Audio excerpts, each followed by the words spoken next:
Estamos abriendo la columna de Pensamiento Crítico a cargo de Adán Costa, abogado, profesor universitario, trabaja en el Consejo Nacional de Coordinación de Políticas Sociales y preside la Comisión de Derecho Indígena Latinoamericano e Interjuridicidad del Colegio de Abogados de Santa Fe.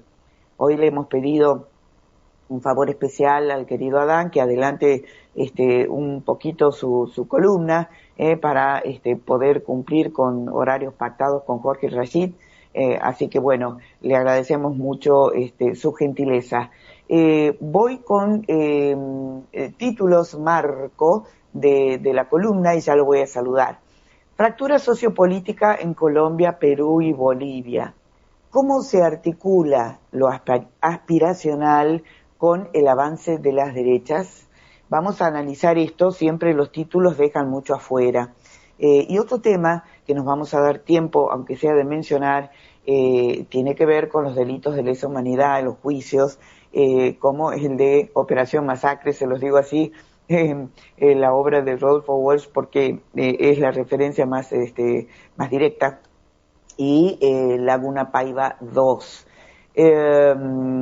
Vamos ahora a saludar a Adán porque hay mucha tela para cortar. Adán, ¿qué tal? Buen día. Muy buenos días, querida Clara, y sí, vamos a cumplir un poco con esta reorganización del tiempo como para que todas las palabras justamente puedan ser escuchadas. Vamos al hueso, querida Clara. Sí. Y hay un análisis que a mí me interesa hacer de todos estos fenómenos electorales que básicamente podemos sintetizar en los más recientes, que son Perú y Colombia, que tuvieron segundas vueltas electorales para dirimir sus presidentes, y con una finísima diferencia menor de un punto entre uno y otro, con uno y otro adversario en la contienda electoral. En el caso de Perú, Keiko Fujimori y Roberto Sánchez. Keiko Fujimori, recordemos que el apellido nos trae a la década de los 90, Alberto Fujimori, el que decidió cerrar el Congreso, el Parlamento Nacional, bueno, en fin, muy amigo, muy aliado estratégico en la región de Carlos Menem. Es decir, como para por ahí dar algún tipo de contexto. Bueno, su hija prácticamente por muy poca diferencia de votos gana la elección en el Perú, aunque aún no está oficialmente consagrada porque se está esperando impugnaciones electorales en los escrutinios definitivos. Roberto Sánchez es un candidato. Adán, sí. Querido, añado esto para la audiencia porque por ahí Sí. Estoy segura mucha gente no está siguiendo así la cotidianidad, ¿no es cierto? En el caso de Perú concretamente, Roberto Sánchez, ¿no? Ha denunciado fraude en las presidenciales. Sí. No nos vamos a extender en eso, y anunció ayer que no va a reconocer a un eventual gobierno de Keiko Fujimori, y en el caso de Colombia ocurre otro tanto, ¿no es cierto? Porque ya desde el propio presidente Gustavo Petro, y ahora se ha sumado Iván Cepeda, que es el candidato, están denunciando fraude también, y en ambos países, hay marchas de protesta, ¿no? Sí. A eso iba un poco, tratar de primero encuadrar la noticia para que se pueda entender un poco mejor el análisis más sociológico, más histórico, que es el que me interesa que poder reflexionar en común. Sí. Y en ese sentido, lo que se enfrenta son candidatos, digamos, de expresiones populares, como Roberto Sánchez en el Perú, e Iván Cepeda en el caso de Colombia, que es la continuidad del gobierno que actualmente está gobernando Colombia, que es un gobierno de izquierdas, que es de Gustavo Petro. Es decir, gobiernos populares con políticas populares. En el caso de Sánchez, no está gobernando, es un candidato que ha hecho campaña reivindicando fundamentalmente la liberación de Pedro Castillo, que es el anterior presidente electo en Perú, que fue depuesto, digamos, por el Parlamento, justamente. Es decir, que también son candidatos de expresión genuinamente popular. Ambos son del norte campesino del Perú, en el caso de Castillos y de Roberto Sánchez. Es decir, las expresiones más populares, más ancestrales, más campesinas, más indígenas, los sectores populares, digamos, trasladado a políticas o a función políticas de gobierno. Ambos, por supuesto, están no solamente cuestionando el sistema electoral en Perú un poco más lento, el sistema electoral en Colombia, por supuesto, está en una etapa ahora de escrutinio definitivo, con más o menos el tamaño de Colombia en términos poblacionales similar a la Argentina, tiene más de 120.000 mesas electorales, y 57.000 mesas electorales son las que están siendo impugnadas por Iván Cepeda y bueno, y primero Gustavo Petro, que es el presidente en ejercicio, que no compite, pero lo que se está revalidando es su mandato. Es decir, su mandato como 4 años de gobierno. Estamos hablando que casi el 40% de las mesas están siendo cuestionadas. Y en el caso del Perú, y hago yo sé que tenés analistas internacionales muy buenos en todas tus ediciones matutinas, querida Clara, pero trato de agregarle esta pequeña dato de análisis, que en el caso del Perú, Roberto Sánchez, y se da esta particularidad, en el resultado electoral, en el territorio del Perú, gana Roberto Sánchez. Sí. Lo que termina inclinando esta levísima diferencia, que está cuestionada, pero levísima diferencia en función de Keiko Fujimori, es el voto de residentes peruanos en el exterior. Y especialmente están puestos la lupa sobre los votos argentinos, de residentes en la Argentina de Perú y residentes en Estados Unidos, y en donde tiene mucha participación la decisión de los cónsules que dependen de la Cancillería peruana, que eso está controlado por el fujimorismo parlamentario. Es decir, el sistema peruano tiene mucha ascendencia lo parlamentario, a diferencia de otros sistemas de gobierno en Latinoamérica. Pero bueno, esta es la noticia, ¿sí? Sí. Lo que va un poco más allá de la noticia es que, y esto sí creo que forma parte de un análisis político de la noticia, es la posición de los Estados Unidos, especialmente la de Donald Trump y su canciller Marco Rubio, recordemos, un cubano nacionalizado norteamericano, la fe de los conversos dirían algunos, que por supuesto ve a toda América alineada con las políticas de Estados Unidos y está de hecho incidiendo en cada una de las elecciones, incidiendo directamente, no solamente a través de financiamiento, sino a través de fundamentalmente lo que son candidaturas a medida de una imagen política y que podría llamarse de derechas, pero son categorías que a veces a mí no me gusta tanto definirla, pero coloquialmente entendemos derechas, izquierdas, las posiciones que toman unos y otros. La posición justamente de Estados Unidos es la posición geopolítica de ir pintando cada uno de los países latinoamericanos del color de los Estados Unidos. Pero, ¿qué es el análisis que a mí me interesaba compartir?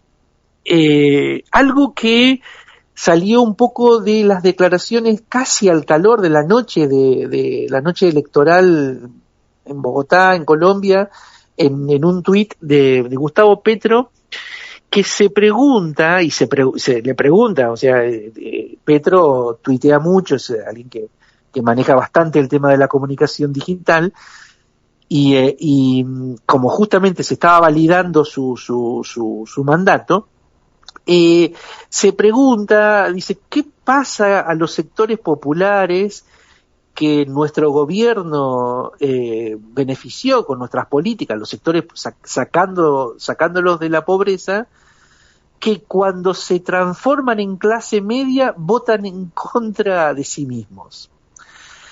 él usó una expresión que es bastante coloquial. Estos sectores están tirando la escalera por la cual subieron.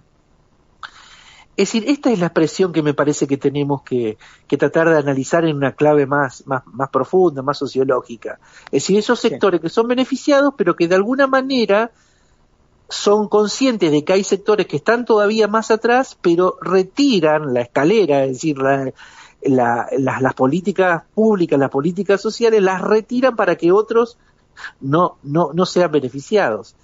Sí. Es decir, votando gobiernos que no van a beneficiar a los sectores populares, aunque lo digan. Sí, por supuesto que ningún gobierno va a hablar que no está haciendo beneficios sociales, etcétera. El tema concreto es las transformaciones concretas de la situación social en cada una de las personas y de las comunidades. No es solamente un tema declamativo, sino que a través de una política pública, una política fiscal, una política pública, vos saques a personas de la pobreza. Eso es en términos concretos, no por la galería, lo que se dice, sí, lo que se dice en la narrativa política, que muchas veces dista bastante en la realidad.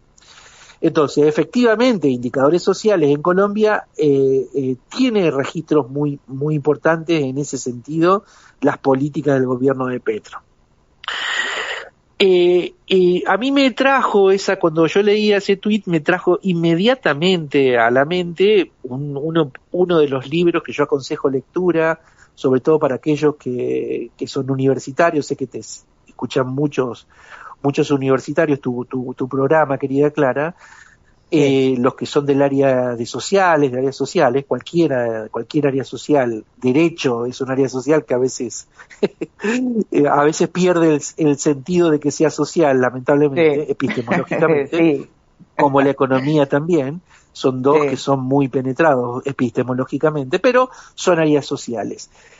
Y el libro que yo recomiendo, esta frase de tirar la escalera por la cual subieron los sectores sociales, que muy gráfica la utilizó Petro, un poco no quejándose, sino diciendo, a ver, ¿qué pasa? Que 13 millones, o sea, porque fue por un punto la diferencia con el candidato, o sea, para que quien quizás no siga la crónica colombiana, Abelardo de la Espriella, es el candidato que habría ganado en Colombia, porque está cuestionado su resultado, se presenta con el apodo de Tigre, es decir, se lo conoce en Colombia como el Milei colombiano, es decir, y él mismo tiene nacionalidad norteamericana, él ha jurado por defender los intereses de los Estados Unidos.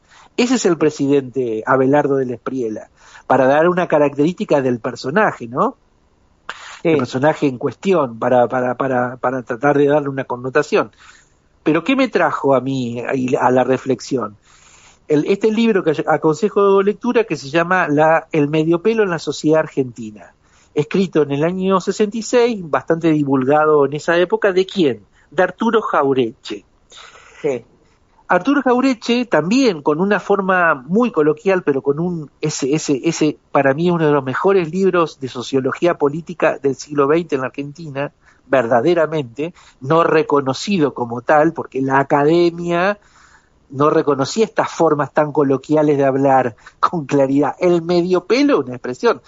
¿Cuántas expresiones tiene Jauretche que nosotros las tenemos incorporadas a nuestro vocabulario sin saber? Mediopelo es una palabra que fundamentalmente utilizamos sin saber que salió ahí de Jauretche. Vendepatria, cipayos, son palabras, las sonceras argentinas, son todas palabras acuñadas por este genial autor argentino, Arturo Jauretche, que forman parte del lenguaje popular. Pero ¿cuál es el análisis del mediopelo?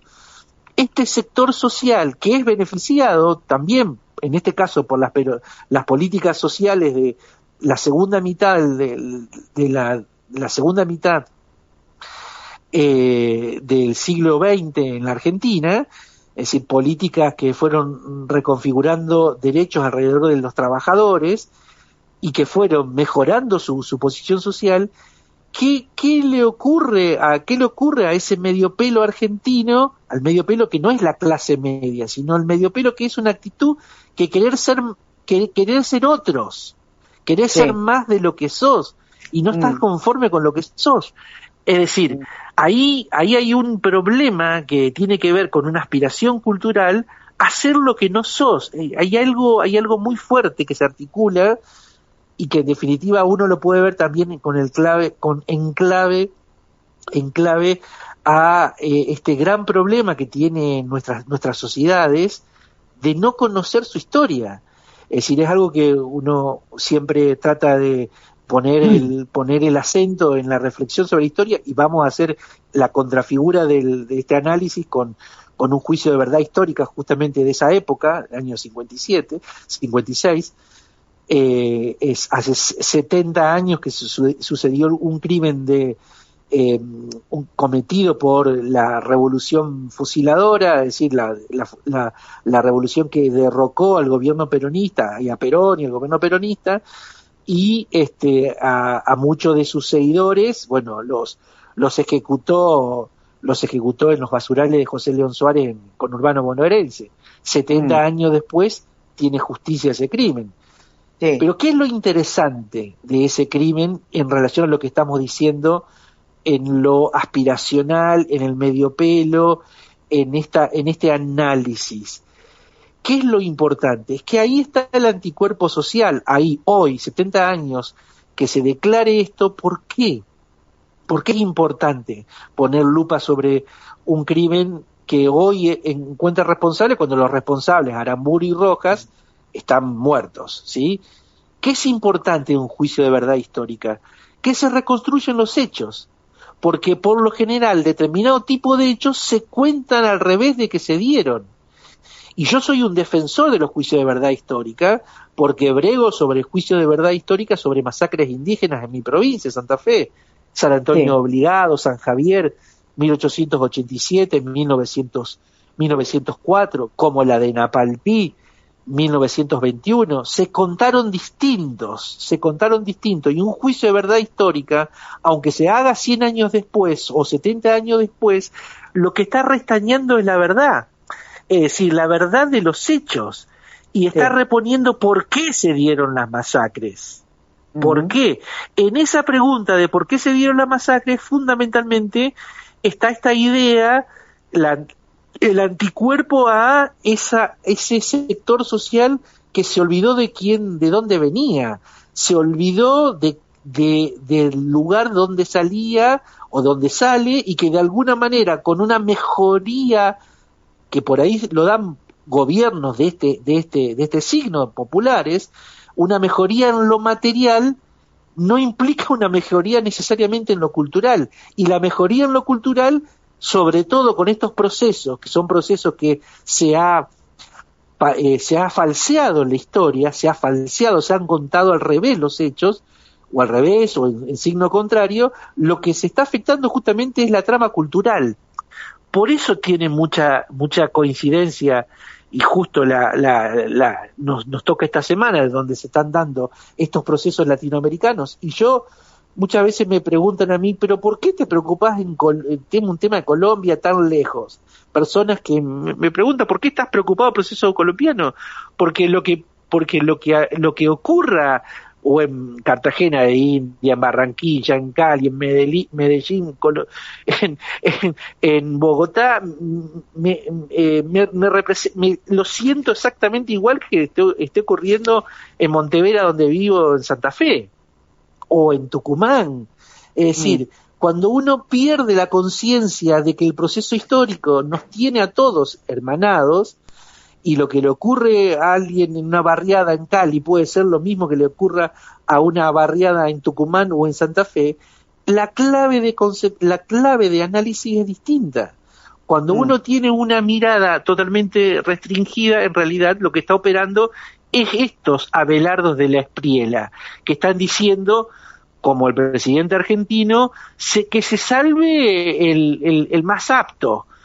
Y cada uno tiene que estar ocupado en su situación individual, no la del costado. El costado puede ser el vecino, el vecino puede ser tu vecino real, físico, donde cada uno resida, o el vecino puede ser un vecino en Bogotá o en Cajamarca, de donde es Pedro Castillos, el peruano. Es decir, ¿qué quiero hacer con esta figura, digamos, con esta elipsis? Lo que a mí me interesa que podamos reflexionar es que nuestra historia está maltratada, y no significa ser un anacronismo, es decir, ir a la historia como ir a un museo, sino ver el proceso histórico como clave de esta segunda gran reparación que necesita, aparte de las reparaciones materiales, sobre todo para los gobiernos populares, que pueden reparar lo material, mejorar las condiciones materiales de vida de las personas, que es muy bueno, porque eso implica tener una sociedad con más justicia en la distribución de la riqueza, pero también apuntar a lo cultural, porque lo cultural es lo que te da conciencia de dónde uno sale y de dónde viene este tipo de políticas. Si no, aparecen estos fenómenos, que la ciencia política habla de outsiders, pero en realidad son emergentes, que son utilizados por un sistema bastante más oculto que estos que son muy visibles. Yo veía los spots, y cierro con esto para no abusar del tiempo, querida Clara. Yo veía los spots de campaña de Abelardo de la Espriella, él puesto con una máscara de tigre y rugiendo como rugiría la que fue la campaña acá que conocimos en el 23 de Milei. Es decir, hasta la estética es similar. Es decir, ahí hay algo que se articula en esa articulación que ya viene muy penetrada, como hablamos siempre desde aquí, por la sociedad digital, por los celulares, por esas personas, nuestros jóvenes, nuestros adolescentes, atrapados por la dinámica de un celular, de una tecnología digital. Sí, estamos conversando con Adán Costa. Quiero aclarar para quizás los que recién se suman. Yo quería sumar, aunque sea unos minutos, querido Adán, un análisis muy parecido, digamos, que en su momento hizo Álvaro García Linera, 2 o 3 veces vicepresidente en Bolivia, porque es un fenómeno que también queríamos traer a colación, ¿no es cierto? Así es. Después de más de 50 días de protestas, ¿no es cierto? En síntesis, la información nos dice que la Central Obrera Boliviana acordó con el gobierno, pero las organizaciones campesinas, sobre todo las que están relacionadas, ¿no es cierto?, con Evo Morales, siguen su protesta, y en respuesta el presidente Paz, Rodrigo Paz, dictó un estado de excepción. Pero fíjate, o fíjense, querida oyentada, que dice, traigo este párrafo, ¿no?, nada más, de García Linera. Él analiza en 2009 las medidas más importantes que se tomaron en Bolivia, y entonces dice: pasamos de ser el estado más pobre de América Latina a reducir de manera drástica la desigualdad, que es lo que vos decís. Pero, dice, lo que funciona también se agota. Había surgido una nueva realidad. Las clases populares, indígenas, ascendentes y aspiracionales adoptaron nuevas expectativas sobre sus condiciones de vida. Por lo tanto, debíamos afrontar nuevas dificultades. De alguna manera, dice él, somos prisioneros de nuestros éxitos, ¿no? Porque al tener éxito en tus reformas iniciales, cambias la sociedad, pero al cambiar la sociedad, se modifican las expectativas. Y cuando cambian las expectativas, ya no sirve mantener lo de antes, y la crisis económica eventual lleva a diluir las lealtades y derrumbar los horizontes predictivos, que si se agrava, puede derivar en el surgimiento de él, si utiliza el término outsider, de las características de Milei o Bolsonaro, ¿no? Sí. El fenómeno boliviano, que no lo comenté, pero también está en saga, ya tiene al Milei boliviano actuando, tiene meses de gobierno, que es Rodrigo Paz Zamora, y bueno, todo un movimiento, sobre todo campesinos, cocaleros, trabajadores indígenas, en Bolivia, haciendo bloqueos con problemas bastante serios de abastecimiento en las ciudades. Se dio algo muy parecido a lo que le tocó a Piñera en Chile cuando se dio la revuelta en Chile, y se dan estas situaciones que el mismo para ir como cerrando, el mismo Petro en un tuit de ayer, creo, o de antes de ayer, le dice a Trump, vos perdiste en Irán, en Perú y en Colombia empatamos. Y se da esta situación de empate social, porque no estamos hablando de que son triunfos con holgadas distancias, sino son triunfos pírricos, es decir, con una situación de empate social. Pero digamos, para cerrar en un rulito lo de Álvaro García Linera, otro gran pensador latinoamericano que hay que prestar debida atención, contemporáneo, él habla de las nuevas demandas surgidas por esa mejoría social, sobre todo en las expectativas, y hace el énfasis en lo económico. Yo recupero esta primer parte de la conversa de hoy, de la columna de hoy, que es fundamentalmente a prestar mucha atención en lo cultural y prestar especialmente atención en reparar la historia, los juicios de verdad histórica. Lo que estamos recuperando es la verdad histórica. Esa es la que ha sido víctima. Entonces, si recuperamos la verdad histórica para la sociedad y la socializamos a partir de los sistemas educativos, que tienen mucho para hacer, sobre todo para nuestros niños y adolescentes, que es donde se dan los cambios culturales, se dan ahí los cambios culturales. Entonces, recuperar la verdad histórica es fundamental para que se dé ese otro gran capítulo, aparte del material y económico, el capítulo cultural de reconfiguración, sobre todo porque se ha dañado esas operaciones culturales. La campaña del desierto es una operación cultural, más que traer tierras para sectores élites beneficiadas con esas extensiones de tierras quitadas a tehuelches y mapuche. Es decir, hubo una operación cultural que la legitimó. Entonces, ese es el punto importante que nosotros tenemos que recuperar para nuestra sociedad, y sobre todo, una vez recuperado, el sistema escolar lo tiene que reproducir. Eso sería como un humilde aporte a este análisis de los sectores que se benefician con políticas de recomposición de sus ingresos, que luego le quitan la escalera para los que están más abajo. Sería el análisis que queríamos entregar hoy. Sí, que es difícil hacer tamaña síntesis, ¿no es cierto?, en procesos tan complejos, y además cada uno de ellos, ¿no es cierto?, con puntos en común, pero muchas especificidades, ¿no? No me quiero olvidar, Adán querido, de recomendarles a quienes nos escuchan, si quieren y pueden, se publicó ayer, búsquenlo en Nodal, ¿no? Nodal es Noticias de América Latina y el Caribe, una nota precisamente de Álvaro García Linera.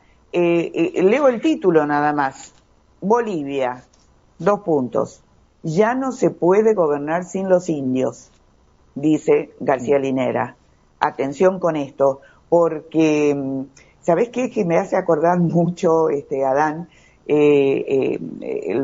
muchos de los conceptos que él plantea a nuestra actual situación. Fíjate, él dice: un pilar central en el análisis es la desconexión del partido con la nueva realidad sociológica del país, que es un poco no sé si te pasa, pero este desconcierto, ¿no?, que uno tiene frente al peronismo, y dice, pero ¿qué les pasa?